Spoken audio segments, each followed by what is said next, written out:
Okay, let me put it in the presentation mode. Okay, so can I get started? Yes, sir. Go ahead. Okay. Hey, good afternoon, everyone. Good afternoon, Philippines. My name is Pawan Kumar. You can call me Pawan for short. Right. I'm part of Red Hat's team, and then I manage cloud. I'm part of their solutions architect team, and I specialize in cloud and related technologies. And I work with customers in helping them to maximize their investments that they do on the cloud itself, wherein I advise them on multi-cloud strategies, open hybrid cloud strategies, right? And then also advise them of multiple different aspects of cloud, how to secure their cloud environment itself, right? So today's topic would be more focused on containers itself, like how do you secure containers irrespective of where you run them, whether you run them on specific infrastructures or it might be running them on cloud itself. So how do you secure them? So to get started with that, so I have a short agenda wherein I'll talk about what's the state of container adoption today on cloud, right? And then I'll also talk about what challenges organizations do face when they try to adopt cloud, right? And then also we've been hearing about this buzz called shift left. What is this shift left buzz all about? So how can you actually shift left with a DevSecOps approach, right? So these are the three major topics that I'll be talking about. Feel free to stop me. Let's keep it more interactive. If you have any questions, please do post them, right? And I'll try to answer them in the time that's allotted. If not, I'll get back to you with emails if there are any questions, right? Without any further ado, let's get started. So let me start with some study that was done by Forrester. This was in mid of 2020. So what Forrester wanted to understand was like, what's the state of container adoption today on the cloud, right? On-prem, we all know organizations are already adopting containers to build applications that are much more microservices based, right? Microservice architecture based. But what happens on the cloud? Are they still using containers? That's something that they wanted to understand.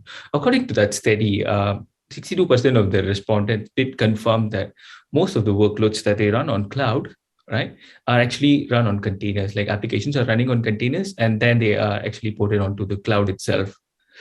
Right. With this understanding, we also wanted to see how serious or how serious organizations about the container workloads that they bring to cloud. How much of that workloads that I put on cloud, right, on top of containers itself, are now running in production. That means running the production applications. So 87% of respondents who said they've been using containers for their applications, they also have confirmed that they have been using containers for production. This was an extension of a study that was done by Aqua and Portworx on top of Forrester, which also confirmed that these applications are no more in a POC mode or a pilot mode. These applications are actually on cloud, running on containers, right? They're running in production, right? So that kind of emphasizes the importance of containers even on the cloud as well, right? And the obvious question is why there is a huge amount of container adoption on the cloud, right? So when we asked the respondents as part of the same study, why there is a urge for adoption, a container adoption on the cloud? So first thing that we got to know was increase in developer efficiency. When they adopt containers, they take advantage of a lot of automation that comes along with the containers itself, and then other goodies that comes along with containers, because of which they can have code to release faster, right? That means they'll have shorter release cycles, and then also the second most rated capability, reason why they want to move to cloud, why they want to move to containers, is multi-cloud portability. That means once they build applications, whether they build it on-prem or build it on one of the flavors of the cloud, they want it to be able to port it across multiple cloud. That's the second reason what they quoted it, right? The respondents quoted. And then besides that, of course, when they move to cloud, they also look at how do I reduce my infrastructure costs, and containers is one of the best options to reduce your infrastructure cost itself, right? And then last but not the least is organizations are looking for agility, right? That means they are able to make small changes and then get them to production much more faster. So that's why they are relying on microservices-based architecture, and the core capability that they need as part of running their applications and microservices-based architecture is containers, right? So all their applications that they build or the microservices that they build, they get deployed on containers itself. That's why they've been using containers. And this is the current state of how containers have been adopted.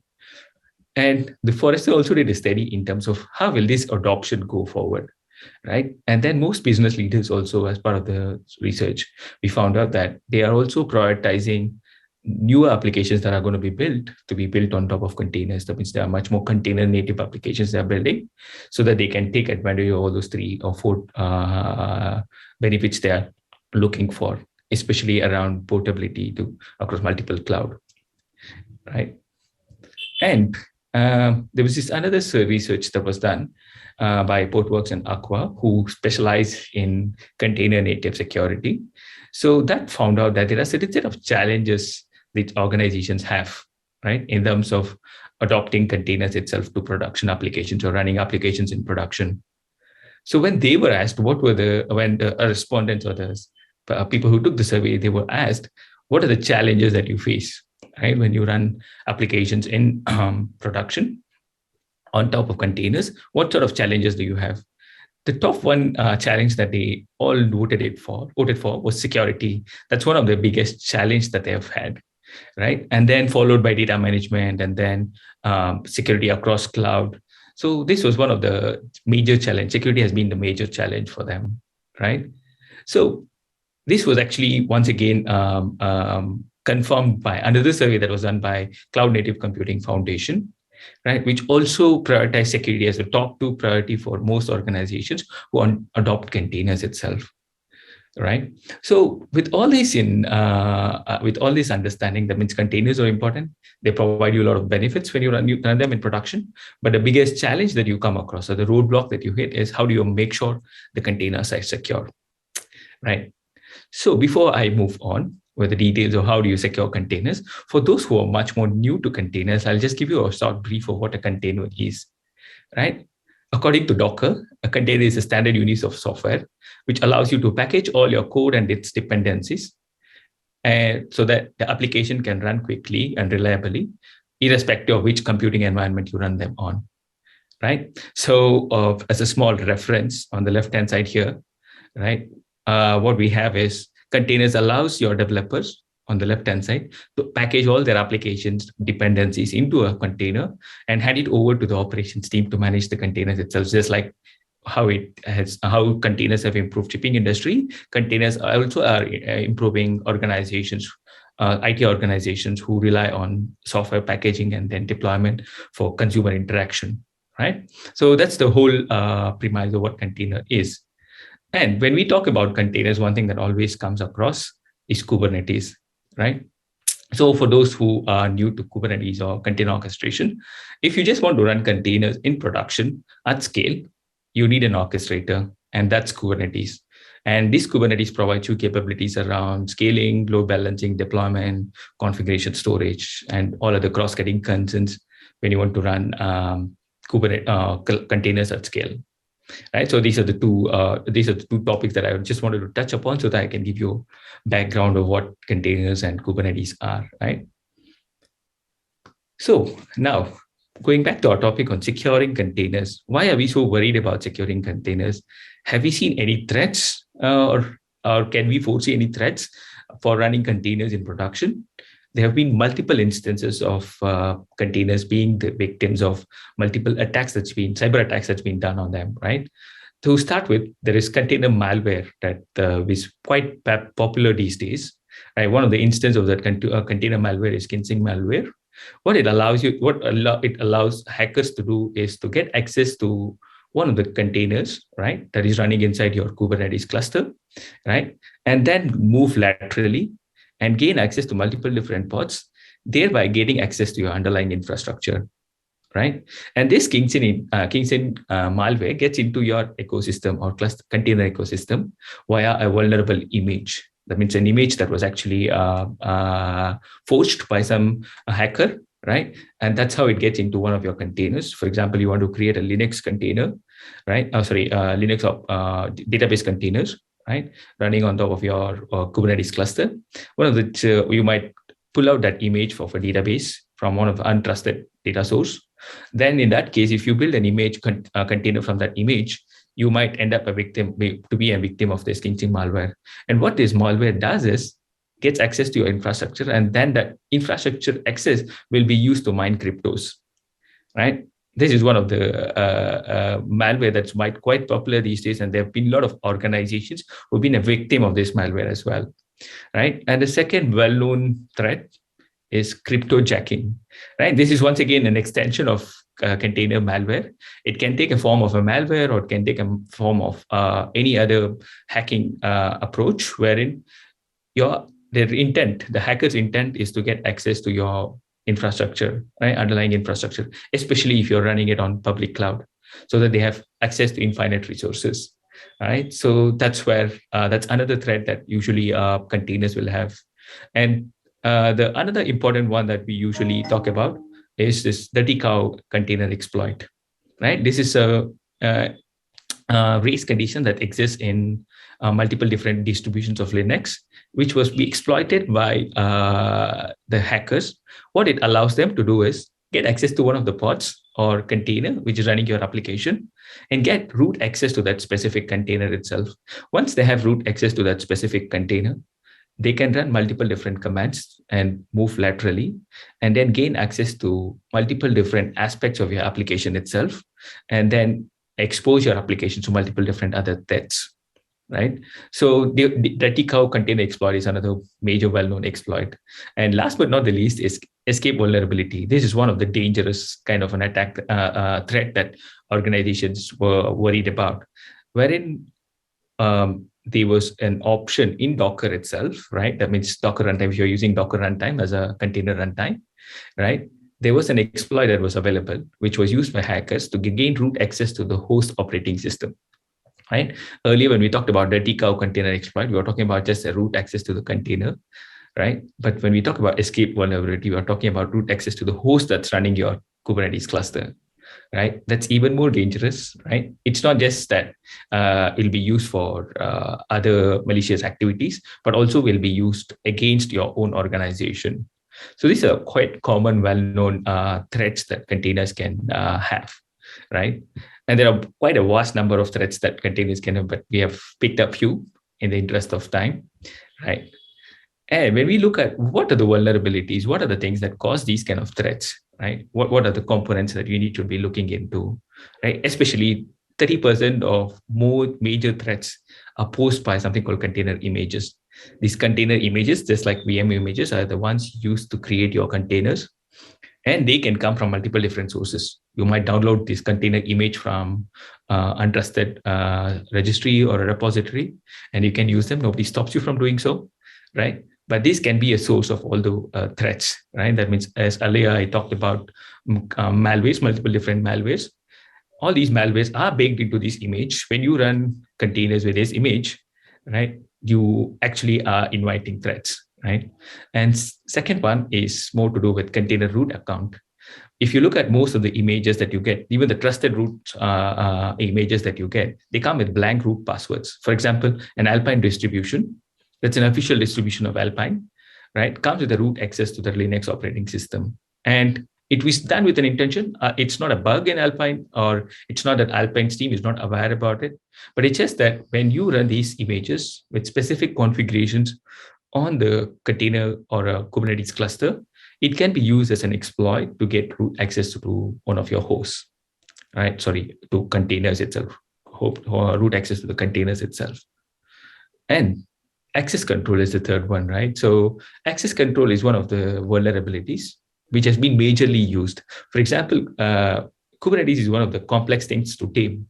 When you have vanilla Kubernetes installation, there are a lot of configurations that needs to be hardened. Most organizations, they ignore them, right? Because there are a number of configurations that needs to be hardened, and there is no big checklist for it. There's no one single checklist that you can follow and harden your cluster. So most of the times what happens is there is a lot of configurations that are left as it is, right? They are default by nature, right? And this will be used by hackers to get access to one of your Kubernetes cluster and take control of your whole cluster environment itself, right? One of the example is Tesla. Tesla was victim of one of these access control attacks, one of their Kubernetes cluster admin page, right, could be accessed with default username and password. So hackers gain access to the Kubernetes cluster admin page, and then in a classic case of lateral movement, they got access to multiple different pods. They created multiple new pods and then used it for cryptojacking or use it for crypto mining.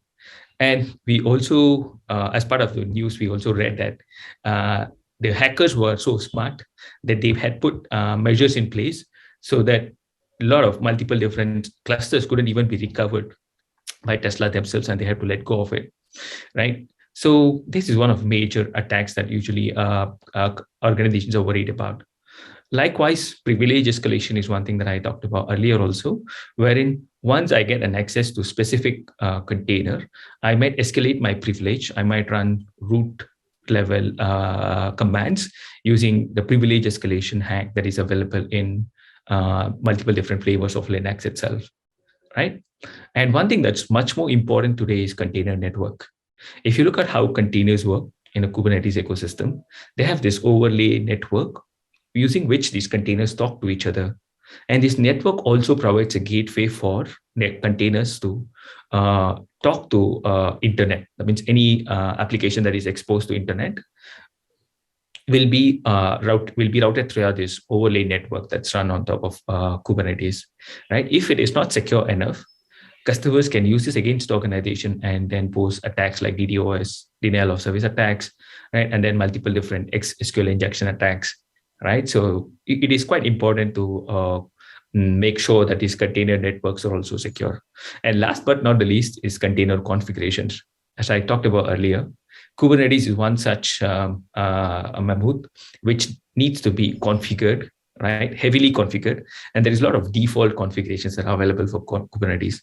If the organization is quite new to Kubernetes environments, right, these configurations will be left open, even if you're running these versions of Kubernetes on from one of your cloud providers, right? You will still need to manage these configurations and then make sure these configurations are set to specific values so that you're covering up your whole cluster, Kubernetes cluster, against any attacks from different hackers, right? So maybe I'll take a pause here before I move on. Are there any questions? Can somebody help me read out if there are any questions on the chat?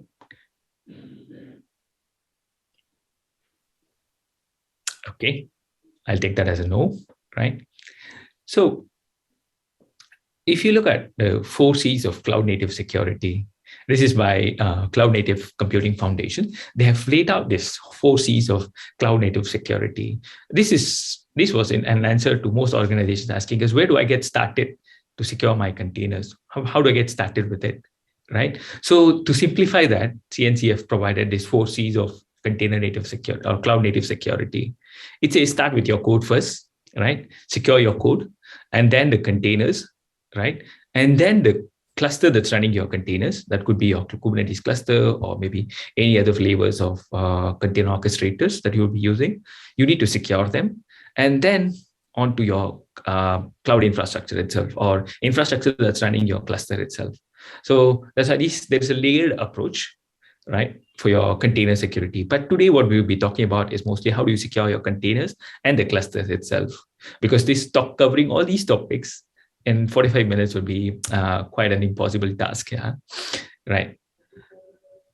So when we talk about containers and then cluster security, what are the vulnerabilities that we are worried about? Once again, the earlier research that we talked about by Portworx and Aqua also revealed that most organizations, when they talk about security as a challenge for containers, they have listed down these threats that they are worried about. Vulnerability management, that means how do I make sure those images that I get from different sources are secure, right? And they are free from any vulnerabilities, right? And then once I put those images to production, how do I make sure there is runtime security? And then once these containers are handling my data or application data, how do I secure them as well? So these are the three major or top three concerns that organizations have when they talk about security as a challenge to run containers, right? So how do we address this, right? Kubernetes inherently provides a platform for you to build innovative applications, right? using microservices architecture, declarative definitions, and then immutable infrastructure, right? When we talk about security, the security should also be Kubernetes native, right? It shouldn't be an application that's running outside your Kubernetes cluster and trying to secure your Kubernetes cluster itself.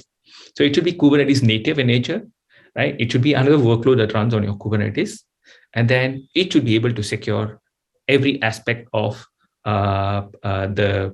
securing every aspect of securing your Kubernetes cluster itself, right? It's quite important to have a security solution which is much more Kubernetes native in nature. And this solution should be able to secure your supply chain. That means getting the images, building your application, and using your custom code, getting the images from your different sources, and then putting them into production. That whole supply chain, which I'll talk about it in a bit late in my further slides. The whole supply chain needs to be secure while this solution itself is running on a Kubernetes native way, right? And then securing the infrastructure itself. It should be it should be able to secure your infrastructure, which includes your cluster and then also the underlying infrastructure, right? And then last but not the least is securing the workloads. Once workload gets into production, it should be able to identify, constantly monitor for specific threats, right? And while doing all these, providing all this security, it should be able to be embedded into your DevOps flow, right? What we have been doing is looking at security as more of an afterthought. After we develop applications, and developers are mostly looking at security as a roadblock. Very common thing that you hear from developers is saying that, we are waiting for security teams go ahead, right? Instead, rather than looking at security teams as a separate team, all these capabilities that are provided by this Kubernetes native security platform should be able to be integrated into your whole CI/CD flow rather than they being a blocker. They're supposed to be part of your whole delivery supply chain, right? Well, why is it important to be Kubernetes native, right? Why is your security solution needs to be for containers needs to be Kubernetes native? That's because there is lower cost of operations, because your DevOps team and security teams speak a common language, and then there is less confusion out there, and a lot of security related aspects can be automated itself since it's Kubernetes native, right? There are advantages that you have by taking operators that you could run, security operators that you could run on Kubernetes cluster itself, which manages your day-to-day aspects of your cluster configuration, cluster hardening, and then also there are aspects of Kubernetes native security, which allows you to secure a whole supply chain, right? That reduces your cost and then reduces operational risk as well, because now you have alignment between your security and infrastructure teams, right?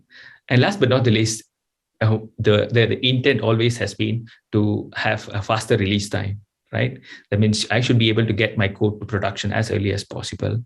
With this security woven into your whole delivery supply chain, right? Your application's delivery will be much more faster, right? So how do we do this, right? How do we actually imbibe this into our Kubernetes capabilities itself? By default, an enterprise-grade Kubernetes cluster like OpenShift comes with multiple different capabilities or specific set of security capabilities built in. These are the ones that are marked in red, which are actually built into an enterprise-grade Kubernetes cluster, not a vanilla Kubernetes, but an enterprise-grade Kubernetes cluster. It provides you a way to store your customer container images in a container registry, and also provides you a way to get trusted content, that means trusted images, helps you with build management, and then also build a secure CI/CD pipeline in a container native way, right? And then also helps you manage the platform lifecycle, especially on the platform side.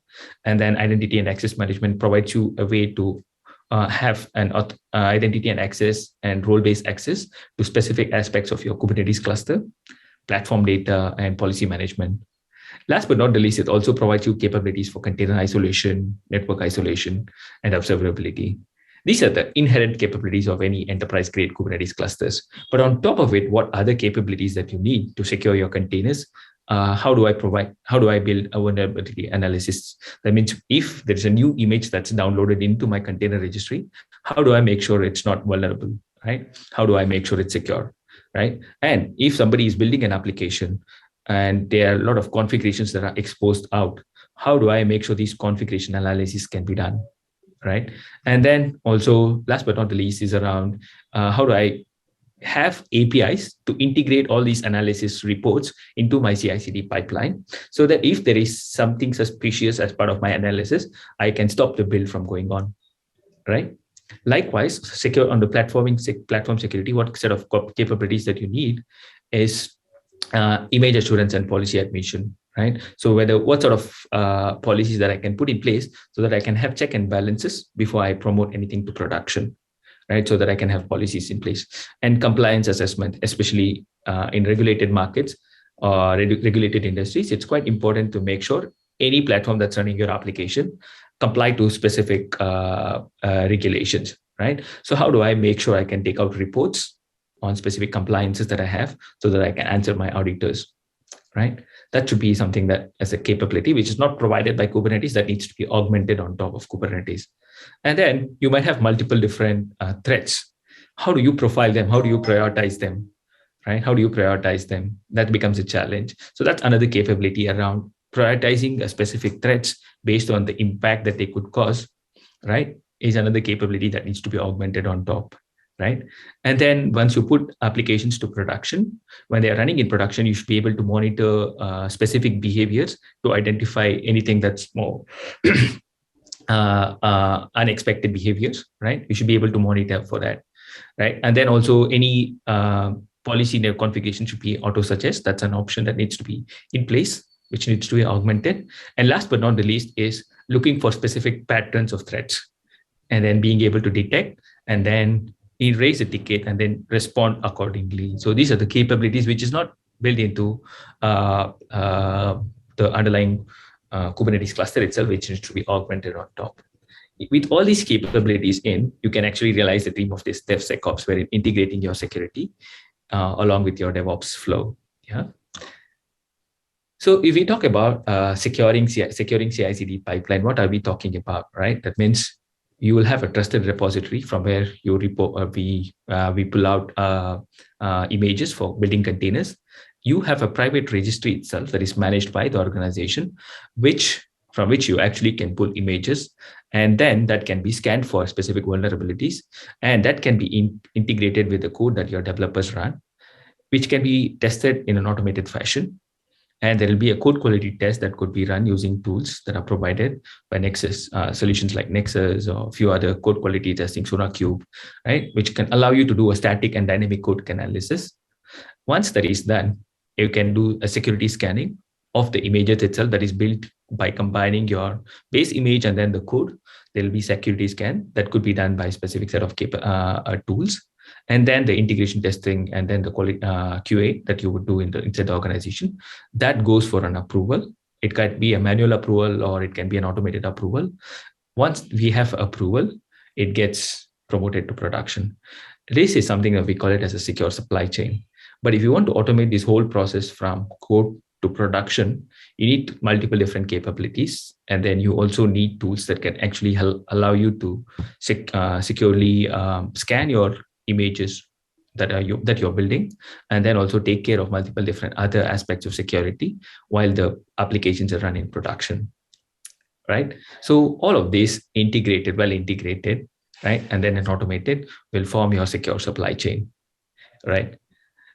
And what are the security best practices? This is more of an extension from my previous slide. It talks about what are the things that you need to take care when you want to secure your container workloads. First thing is to have a strong vulnerability management in place, right? How do you do it? You can have multiple different solutions to do so, or you can have one solution to provide you vulnerability management and then other capabilities as well, right? And then also configuration management. It's not just about configurations related to your cluster, configurations related to your applications as well, centrally managed, right? And then earlier I talked about risk profiling. As once you have vulnerability management and configuration management in place, you might have a list of vulnerabilities that are listed. So you should be able to identify the priority, which needs to be fixed, right? And based on that, you can actually prioritize specific tasks and then address those vulnerabilities. So that's why risk profiling is another best practice to have in place. And then network segmentation, especially when you're running applications that are dealing with customer sensitive data, having a network segmentation which can be configured visually, right, becomes quite a key, right? So network segmentation is another capability that organizations needs to look into, and compliance, because now organizations have open hybrid cloud and multi-cloud strategies in place. Having strict adherence to specific regulations and then complying to specific regulations becomes quite challenging, especially when auditors are knocking the door, right? So this solution should be, since it's managing the whole security of your container and then underlying cluster, it should be able to provide you documents and reports that are needed for auditing purposes as well, and then also provide you an insight into how much of a compliance that you have, right?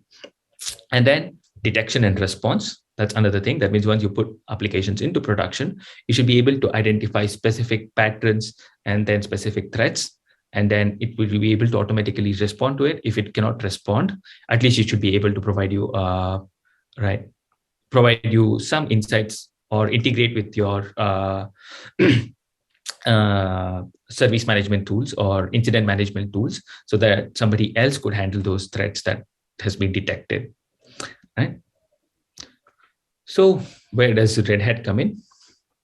Red Hat provides you that enterprise-grade Kubernetes cluster, right, called OpenShift, which allows you to manage your workloads, build, deploy, and manage your applications on containers, right, on any cluster of your any cloud of your choice, right? And on top of it, it also augments multiple different capabilities like multi-cluster management. That means once you have OpenShift running on Amazon and then AWS, you're running it on Azure. So how do you manage them across multiple different clouds, right? How do you manage those clusters across the cloud? So that's where our multi-cluster management comes in. And likewise, there is another capability that is built on top of OpenShift itself, which is called advanced cluster security, which allows you to declaratively manage security aspects of your containers, which covers your container security as well as your cluster security, right? And then it comes with a strong container registry image registry called Red Hat Quay, which allows you to have a global registry in place so that any image, it can be a source for any image that your organizations use, irrespective of where the applications are running, be it on-prem or cloud, it can be a source of images, right? With this capability in place, that means these three capabilities in place, right? You have a perfect open hybrid cloud recipe wherein you can build applications on-prem or wherever you want to build applications. You can get them to production wherever you want it to be, whichever cloud flavors that you want it to be, much more securely, right? In a Kubernetes native way, right? So what is, just a brief of what Red Hat Advanced Cluster Security can provide you. It provides you a way to shift left. That means give more controls to developers and then also make sure they weave all the security aspects of checkings or scannings that needs to be done into their delivery flow or CI/CD flow, so that all the approach that used to happen post your application testing by the security team can be now done during the delivery phase itself, right? So that it could be much more, the delivery cycles are much more shorter, right? And then our Red Hat Advanced Cluster Security also provides you a secure infrastructure way to secure your infrastructure. That is the cluster that's running your containers, right? And then also provides you a way to secure your workloads at runtime, right? Which uses a zero trust model to do so, right? So with all these put together with your OpenShift contain or with Red Hat OpenShift using code-ready workspaces and then Red Hat Quay and then also our Red Hat Advanced Cluster Security, you can build a strong, secure supply chain, which uses, which starts with a registry that is provided by Red Hat IO for all the images, which could be pulled into your registry called Red Hat Quay. And then you can also use, developers can also use container native way of developing the applications using Red Hat Container Ready Workspace, right? And then use multiple different tools on the way to deploy applications securely to production. And using Red Hat Advanced Cluster Security, also do security scanning and then also manage pods that are running in the cloud or running on containers in a much more secure fashion, right? So in conclusion, containers are good. They provide you portability, efficiency, and agility. But without security, it's kind of handicapped, right? With a holistic approach to security, right? It can reduce it can reduce the risk of running containers on production or in containers itself, and then also provides organizations a competitive advantage because they can release consumers facing applications much faster with a shorter lead time, right?